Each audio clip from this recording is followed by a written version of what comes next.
উন্নত চিকিৎসার জন্য বিএনপি চেয়ারপারসন বেগম খালেদা জিয়াকে লন্ডনে নেওয়ার প্রস্তুতি শুরু হলেও কাতারের আমিরে পাঠানো বিশেষ এয়ার অ্যাম্বুলেন্সে কারিগরি ত্রুটি দেখা যাওয়ায় এই যাত্রা কিন্তু বিলম্ব হতে হচ্ছে।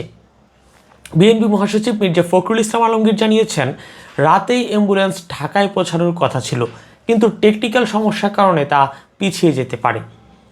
বিএনপি মিডিয়া সেলের পক্ষ থেকে মিডিয়া সেলের সদস্য সাইরুল কবির খান জানিয়েছে, অ্যাম্বুলেন্সটি কাতার থেকে উড্ডয়ন করার পর যাত্রার সময় নিশ্চিত করা হবে।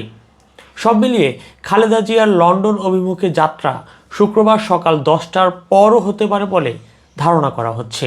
এদিকে বিএনপি মিডিয়া সেলের পক্ষ থেকে জানানো হয়েছে, বাংলাদেশ সময় বৃহস্পতিবার রাত 12টায় তারেক রহমানের স্ত্রী ডাক্তার জুবাইদা রহমান বাংলাদেশ বিমানে ঢাকার উদ্দেশ্যে রওনা হচ্ছেন। ফ্লাইটটি শুক্রবার সকাল 9:30টায় ঢাকায় পৌঁছানোর কথা রয়েছে। তিনি ঢাকায় নেমে ওই এয়ার অ্যাম্বুলেন্সেই শাশুড়িকে নিয়ে লন্ডনে ফিরে যাবেন। এর আগে চলতি বছরের 7 জানুয়ারি কাতারের আমিরের দেওয়া এই বিশেষ এয়ার অ্যাম্বুলেন্সেই উন্নত চিকিৎসার জন্য লন্ডন গিয়েছিলেন সাবেক প্রধানমন্ত্রী খালেদা জিয়া।